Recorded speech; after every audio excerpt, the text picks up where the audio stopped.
Hello everyone, welcome to my channel maths masters. और आज की वीडियो में हम कर रहे हैं रेशो एंड प्रोपोर्शन। तो सबसे पहले हम बात करते हैं रेशो की। रेशो क्या होता है? जब हम एक ही तरीके की दो चीज़ों को कंपेयर करते हैं किसी रिलेशन के थ्रू, तो वो हमारा रेशो कहलाता है। जैसे कि मैं आपको एक एग्जांपल के थ्रू बताती हूँ। एक क्लास में 20 गर्ल्स हैं और 35 बॉयज़ हैं। ठीक है, तो हमें इनका गर्ल्स टू बॉयज़ रेशो निकालना है। तो ये होता है हमारा रेशो का साइन। तो मैंने लिख दिया 20:35 गर्ल्स टू बॉयज़। अब हमें इसको सिंप्लीफाई करना होगा। हम इस तरीके से भी लिख सकते हैं रेशो को। अब मैं इसको 5 से कट कर रही हूँ। 5 4 ज़ा 20 और 5 7 ज़ा 35। तो उस क्लास में गर्ल्स और बॉयज़ का रेशो कितना आया?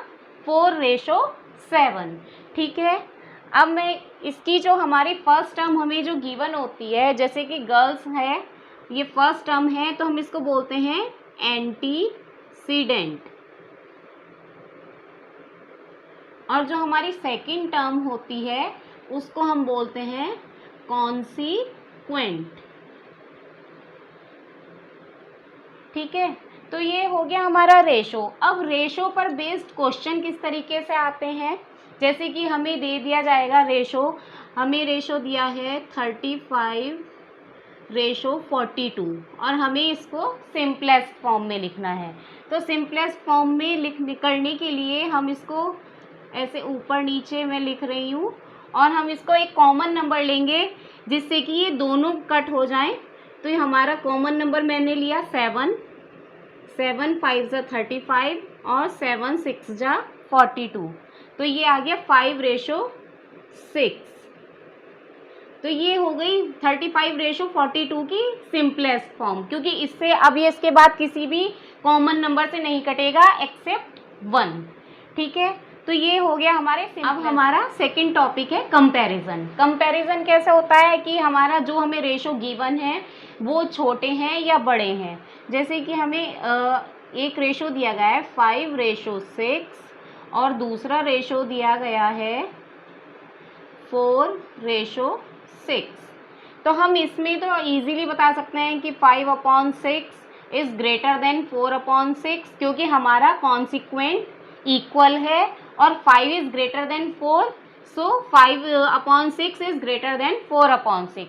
लेकिन कुछ में ऐसा होता है कि हमें, जैसे कि हमें एक रेशो दे दिया 5:6 और दूसरा दे दिया 6:7। ठीक है, तो क्या अब हम बता सकते हैं इजीली कि इसमें कौन सा रेशो छोटा है या बड़ा है?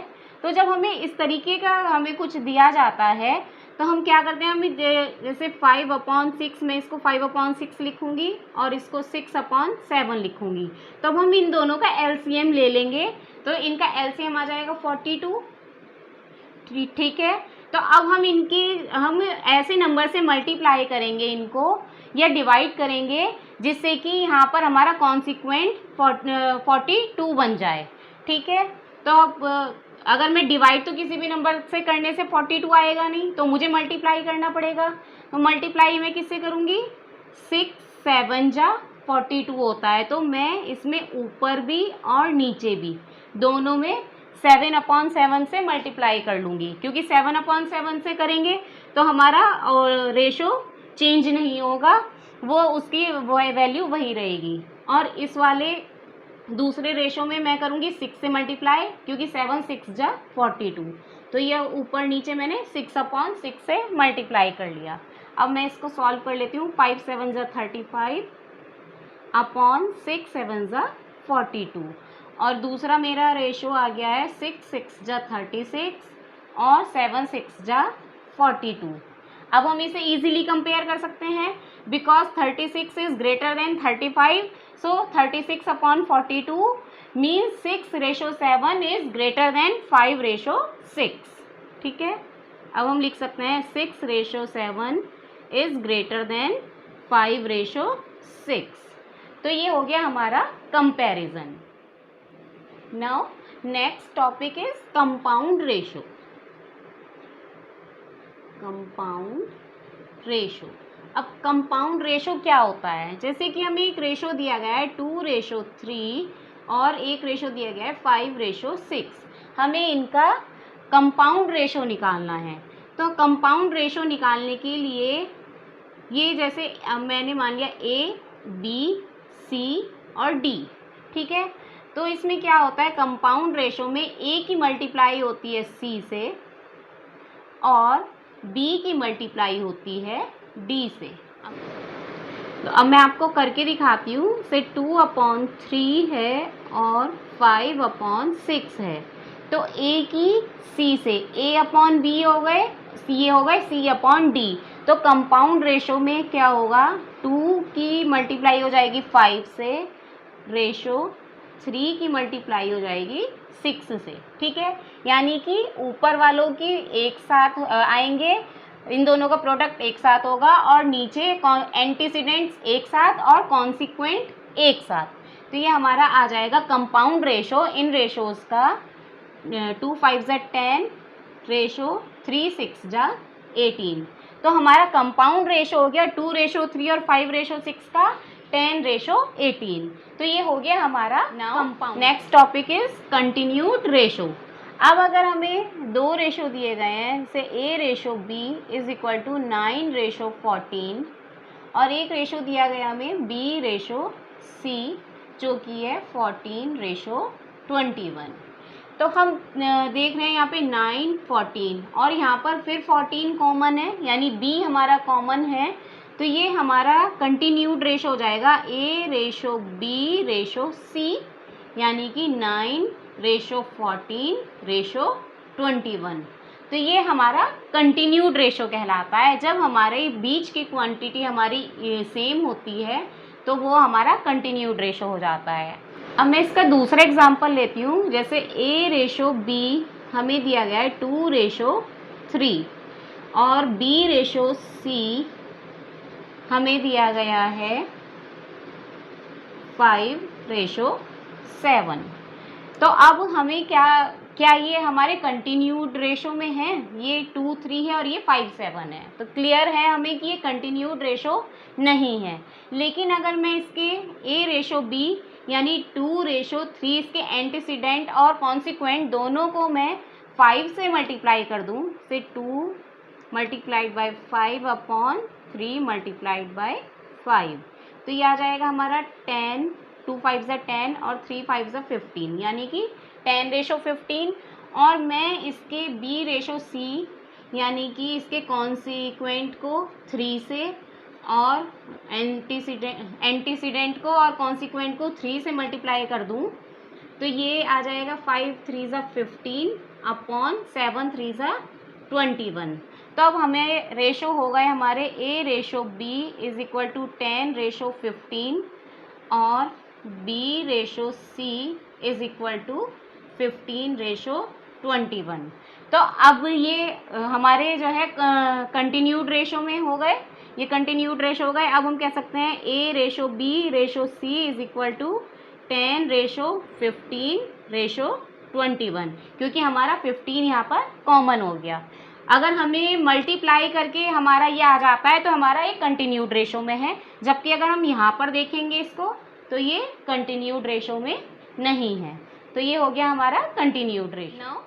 Next topic is dividing in a given ratio. हमें एक नंबर दिया गया है, जैसे कि मुझे दिया गया है 80 है, मुझे इसको 2:3 में डिवाइड करना है। ठीक है, मुझे 80 को 2:3 में डिवाइड करना है। तो इसके लिए फॉर्मूला क्या होता है, जैसे हम फर्स्ट टर्म निकालेंगे, हम 2 का रेशो निकालेंगे, तो ये हमारी फर्स्ट टर्म हो गई।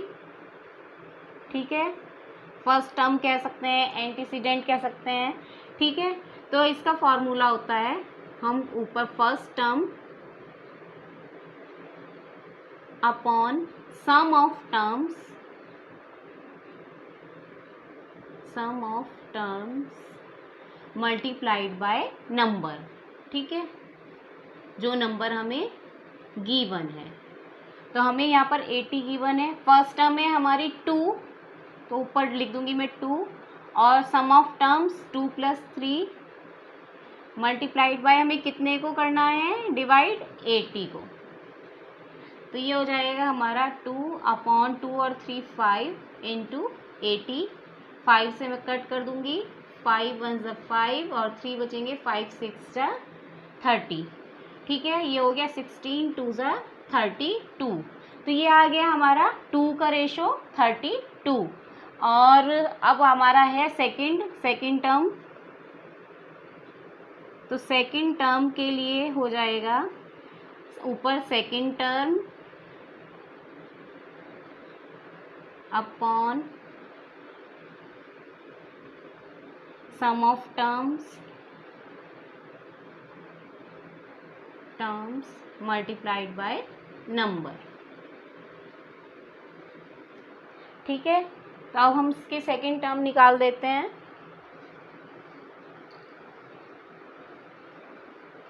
सेकंड टर्म है हमारी 3 अपॉन सम ऑफ टर्म्स हो जाएगा 2 + 3 मल्टीप्लाइड बाय 80 नंबर। ठीक है, तो ये हो गया 3/5 इंटू 80 और ये 5 से कट करेंगे तो 16 आएगा और 16 3 ज़ा 48। तो हमारा 2:3, हमें 80 को 2:3 में डिवाइड करना था और हमारा आ गया है 32 और 48। अब हम इन्हें प्लस करके देखेंगे तो हमारा 80 आ जाएगा। 8 और 2 10 का 0 कैरी 1, 1 और 3 4 और 4 8। ठीक है, एक तरीका तो ये हो गया। जब हमें फर्स्ट टर्म मिल गई थी तो हम सेकंड टर्म को इजीली ऐसे भी निकाल सकते थे। Second term is equal to number minus first term, number minus first term, और नंबर था 80 माइनस फर्स्ट टर्म थी 32। तो ये हमारा आ जाएगा 10 में से 2 गया 8 और 5 में से 3 गए, सॉरी 7 में से 3 गए 4। ठीक है, तो ये हमारा दूसरा तरीका ये है। तो इस तरीके से इसमें उसमें कहा गया है 2 जगह हमें डिवाइड करने को, 3 जगह भी दे सकते हैं। तो उसमें थर्ड टर्म आ जाएगा, third term upon sum of terms into number. तो ये हो गया हमारा dividing in a given ratio. Now next topic is proportion. अब हमारा रेशो क्या था? रेशो जैसे हमें एक तरीके की 2 चीज़ें दी गई हैं, हम उनके बीच में रेशो निकाल देते। प्रपोर्शन क्या होता है? प्रपोर्शन होता है 2 रेशोज़ के बीच में। जैसे कि हमें एक रेशो दिया गया है 4:8 और एक हमें दिया गया है 28:56। ठीक है, तो क्या ये प्रपोर्शन में है? तो मैं इसको सिंप्लीफाई कर रही हूँ। 4 1 ज़ा 4 और 4 2 ज़ा 8। तो ये आ गया हमारा 1:2। अब ये है हमारा 28/56। तो 4 7 ज़ा 28 और 4 1 ज़ा 4, 4 4 ज़ा 16। ठीक है, अब 7 1 ज़ा 7 और 7 2 ज़ा 14। तो ये आ गया हमारा 1:2। तो हमारा ये था जैसे A:B और ये था BC:D।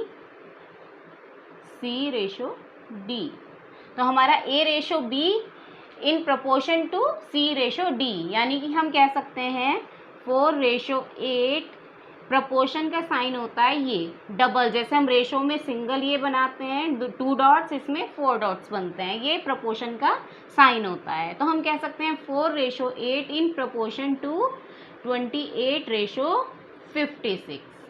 तो ये हो गया हमारा प्रपोर्शन। ठीक है, नाउ क्रॉस प्रोडक्ट रूल से हमें दिया गया है A:B is equal to C:D।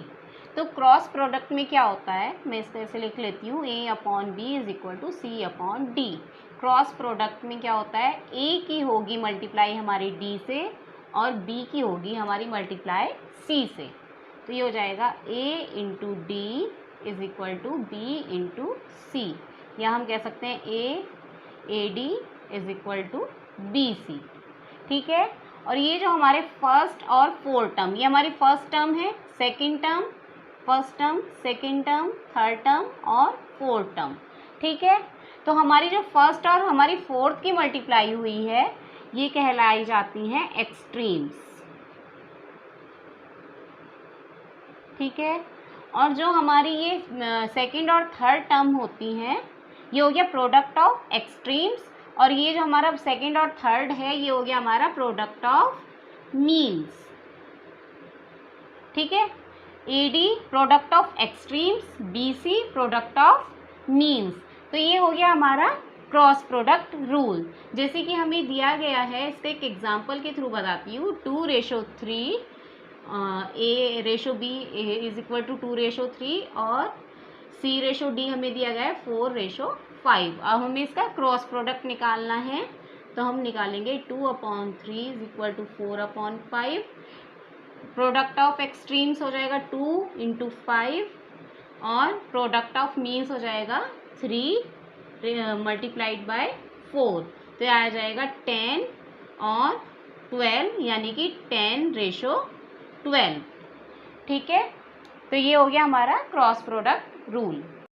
इस रूल की हेल्प से अगर हमें 3 नंबर्स गिवन हैं, जैसे कि हमें दिया गया है A/B इज इक्वल टू 2:3 और C/D, यानी कि हमें फाइंड आउट करना है। C हमें गिवन नहीं है और रेशो 5, तो हम इसमें इस क्रॉस प्रोडक्ट रूल की हेल्प से हम इसको फाइंड आउट कर सकते हैं। हम इसको x मान लेंगे, तो हमारा हो जाएगा A × D is equal to B × C। तो A और D है हमारा 2 मल्टीप्लाइड बाय 5 और C हमारा B है हमारा 3 मल्टीप्लाइड बाय x। तो x हो जाएगा 2 × 5/3। ठीक है, ये इधर डिवाइड में चला जाएगा, तो ये आ जाएगा हमारा 2 5 10/3। तो ये हो गया हमारा फोर्थ वाला, हमें जो नहीं दिया गया था नंबर, फोर्थ प्रपोर्शन हो गया हमारा x इज इक्वल टू 10/3। तो हम इस रूल की हेल्प से कोई एक नंबर फाइंड आउट कर सकते हैं। Now next topic is continued proportion. तो कंटिन्यूड प्रपोर्शन क्या है, जैसे कि A/B और B/C। अगर हमारा B कॉमन है तो वो हमारा कंटिन्यूड प्रपोर्शन में आ जाता है, जैसे कि कंटिन्यूड रेशो में था। ठीक है, इसमें हो जाता है ये A/B is equal to B/C। ठीक है, और इसमें B हमारा कहलाता है मीन प्रपोर्शन। ठीक है, C कहलाता है third proportional to A and B। अब अगर हमें इनके बेस पे क्वेश्चन भी आ जाते हैं, तो ये हो जाएगा हमारा B² is equal to A × C। ठीक है, हमें मीन प्रपोर्शन निकालना है, हमें फर्स्ट और थर्ड प्रपोर्शन गिवन है, तो हम मीन प्रपोर्शन निकाल सकते हैं। मीन प्रपोर्शन होगा हमारा B। ठीक है, तो B हो जाएगा हमारा √A × C। ठीक है, अब हमें जैसे कि मीन प्रपोर्शन भी गिवन है, थर्ड प्रपोर्शन भी गिवन है, हमें A निकालना है, फर्स्ट प्रपोर्शन निकालना है, तो A हमारा क्या हो जाएगा B²/C। A is equal to B²/C। यहाँ इधर मल्टीप्लाई में है तो इधर हमारा डिवाइड में आ जाएगा। इसी तरीके से हमें थर्ड प्रपोर्शन निकालना है, तो हो जाएगा हमारा B²/A। यहाँ पर C निकालना है तो हम A को इधर डिवाइड में ले जाएंगे। तो इस तरीके से इसके बेस्ड क्वेश्चन आते हैं। मैं एक आपको करके बताती हूँ कि ये कंटिन्यूड प्रपोर्शन में किस तरीके से होगा। अब मैं कंटिन्यूड प्रपोर्शन को एक एग्जांपल के थ्रू बताती हूँ। जैसे हमें एक रेशो है हमारा 2:4 और एक रेशो है हमारा 4:8। तो क्या ये कंटिन्यूड प्रपोर्शन में है? तो हमें क्लियर नज़र आ रहा है कि 4 कॉमन में है, तो ये हमारे कंटिन्यूड प्रपोर्शन में है। और मैं इसको सिंप्लीफाई करती हूँ, तो ये हो जाएगा 1/2, 2 1 = 2 और 2 2 = 4 और 4/8, तो ये भी 4 1 = 1 और 4 2 = 8। तो हमारे पास दोनों आ गए 1/2 रेशो 1/2। तो ये हमारे कंटिन्यूड प्रपोर्शन में हैं। हम कह सकते हैं 2:4 इन प्रपोर्शन टू 4:8। तो ये हो गई आज की हमारी रेशो और प्रपोर्शन की वीडियो। अगर आपको मेरी ये वीडियो पसंद आई हो तो प्लीज़ इसको लाइक करें, सब्सक्राइब करें और शेयर करें। Thank you.